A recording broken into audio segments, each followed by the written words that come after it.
Give me your name, the year that you graduated, the school that you went to, and what you're doing now. Okay, my name is Ricardo Palomera. Um, I graduated from Arizona State University in 2016 with a degree in secondary education.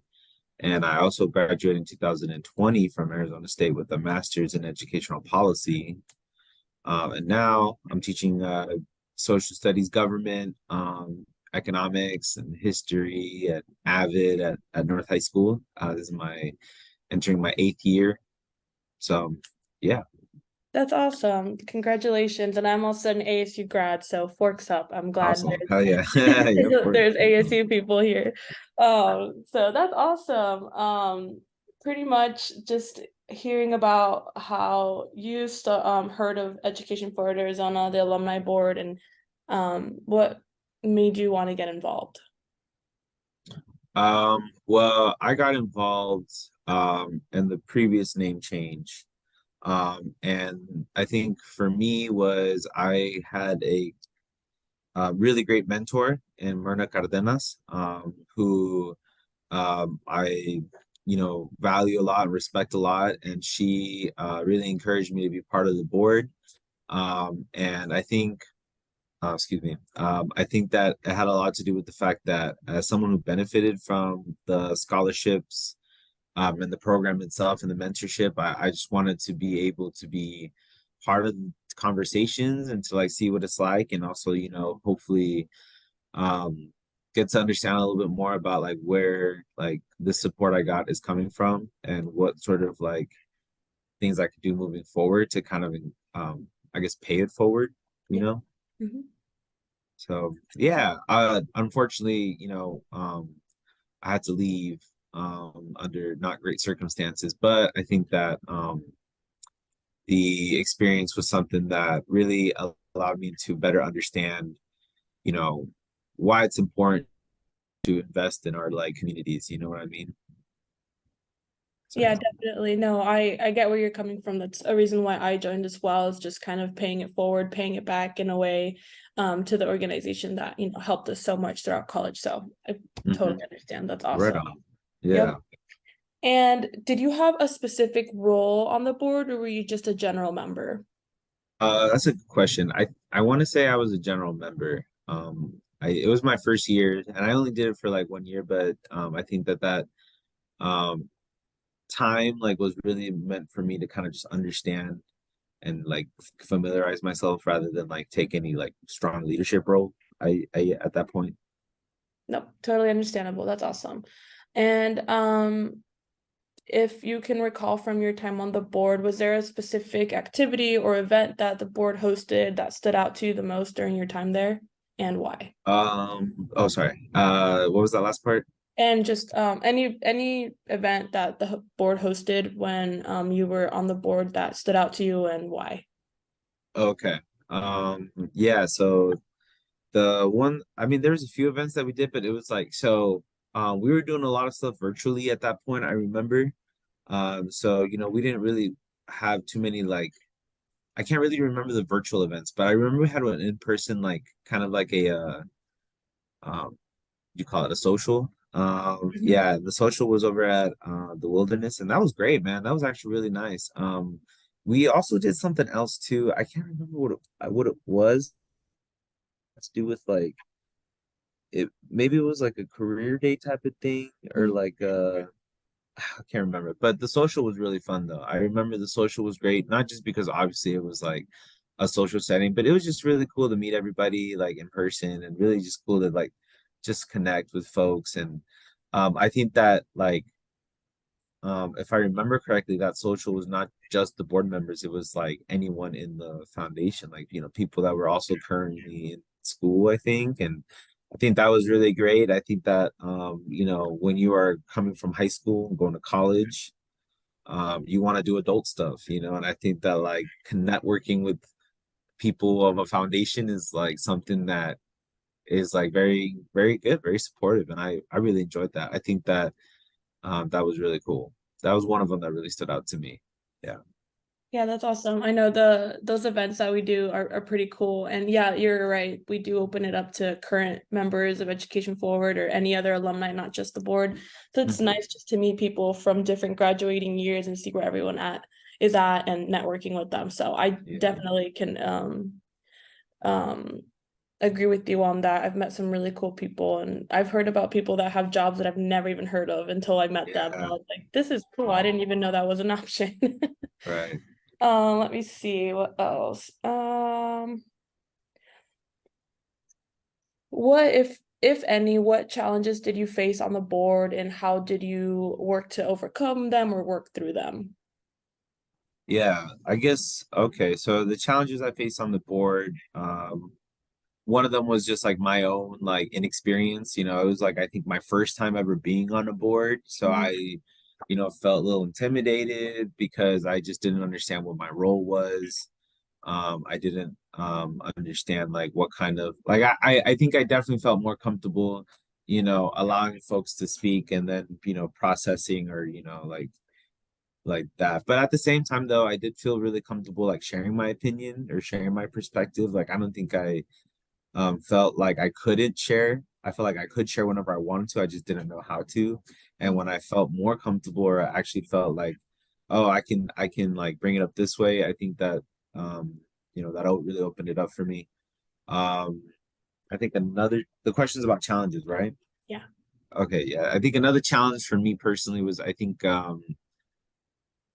just trying to balance it out, like being part of a board, working full time, and then also like, just like at the time, just dealing with COVID. So that was like a whole thing. But I think that, you know, the virtual format made it easier to me, but it also kind of made it difficult to like really like um I don't know how to explain it, but it just was like, something that we had times difficulty or I'm sorry, we had difficulty at times scheduling stuff. Yeah. Mainly because everyone was working on such different schedules. And I think that like for me, that was frustrating sometimes, mainly because it felt like we uh could not like just come to a consensus. But after a while too, I think people also were like, very like open to meeting and being flexible with it. I think that's what really was helpful too.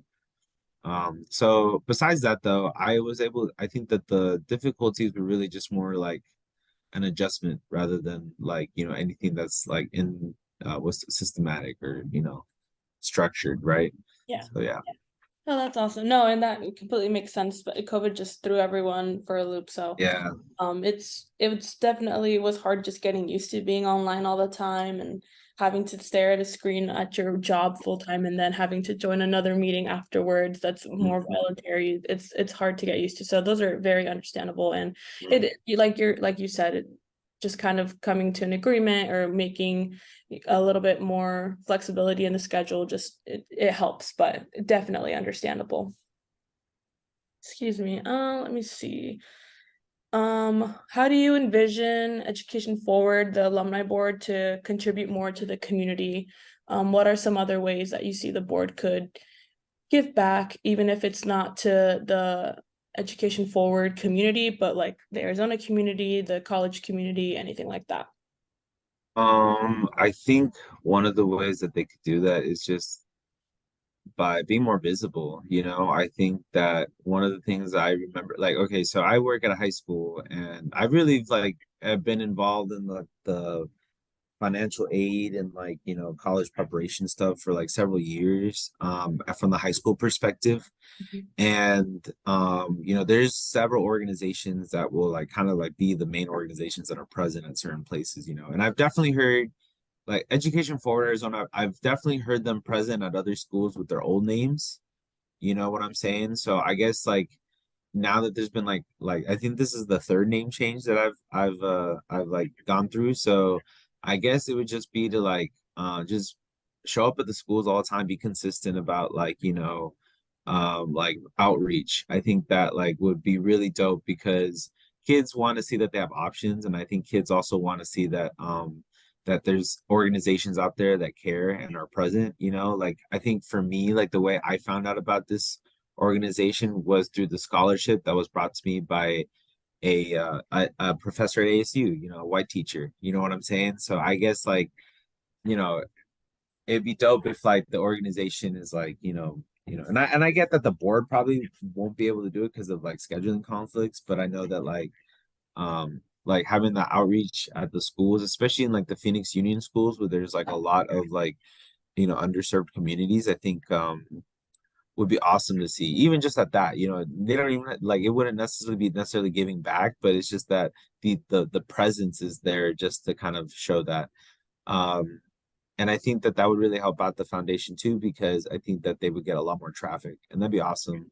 And I think another way is, um, I guess like partnerships, collaborations, like those sorts of things are really helpful.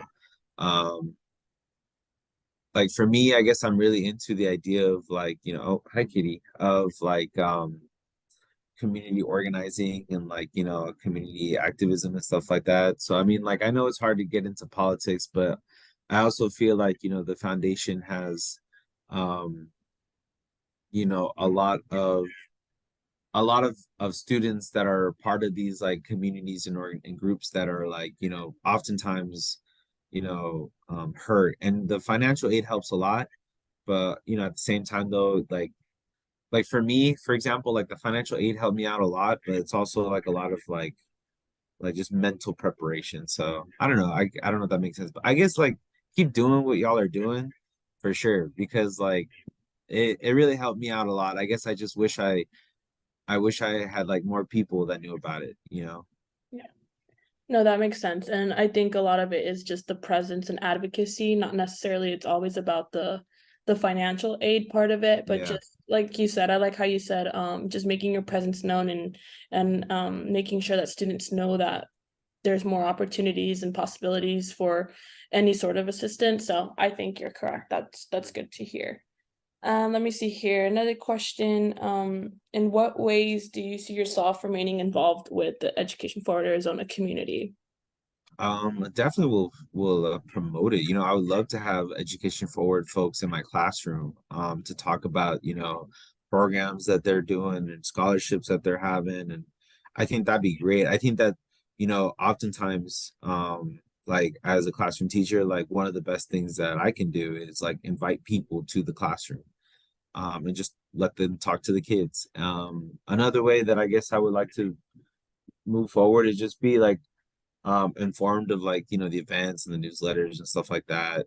Hopefully I can get to a point where I could like donate and like help out like with my time even more right now. I think that that would be cool.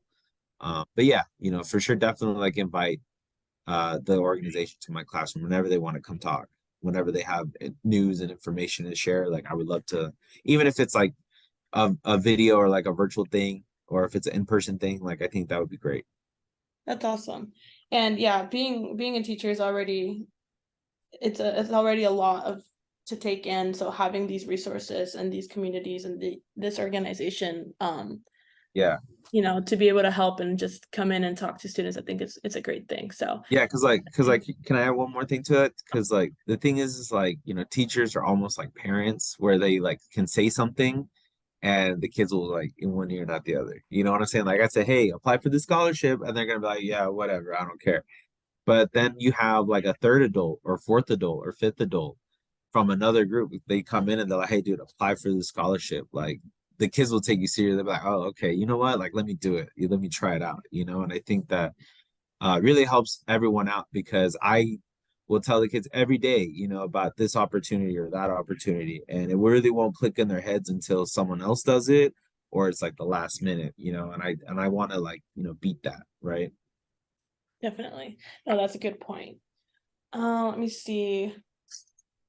How can future board members better fulfill their duties in the future? And it can be as simple as, like you said, more advocacy, just a better presence, specific board members, like you said, just following more along. And I mentioned before, like now that we have an Instagram, there's a presence there. So, any other ways that you think the board could better fulfill, their duty as a board to make their presence known? I think just be consistent on the social media. I think the now that y'all have a social media page, like that's really great.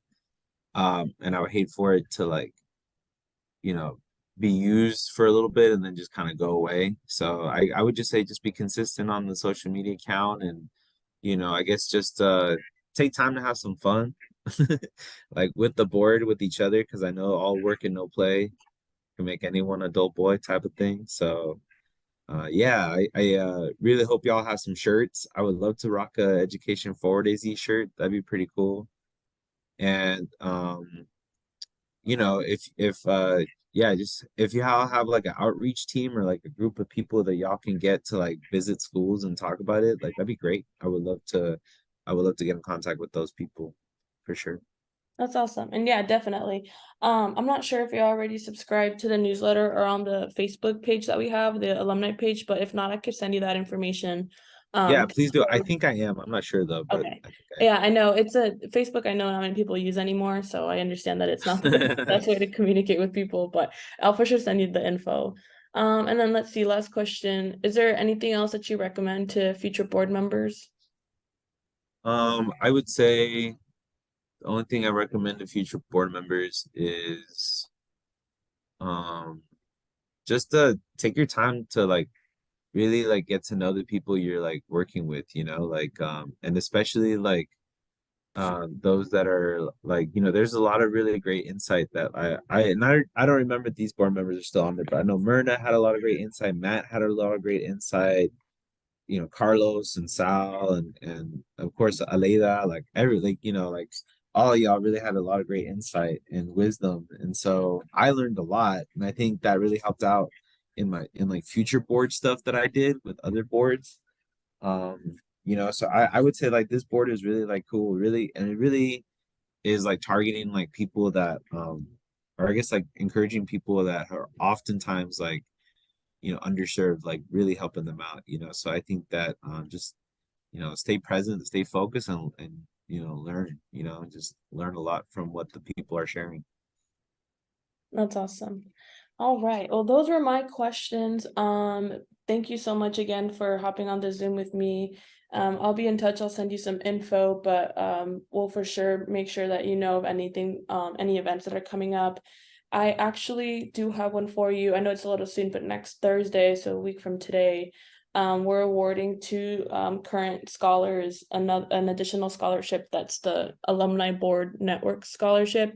Um, Mhm. and we're doing a little like networking event ceremony at the Pemberton in downtown. So Oh that's yeah, I saw yeah. that. So that's at 5:30. You're more than welcome to join that as well. And then there's a couple other events that I can just send you info on. But um Okay.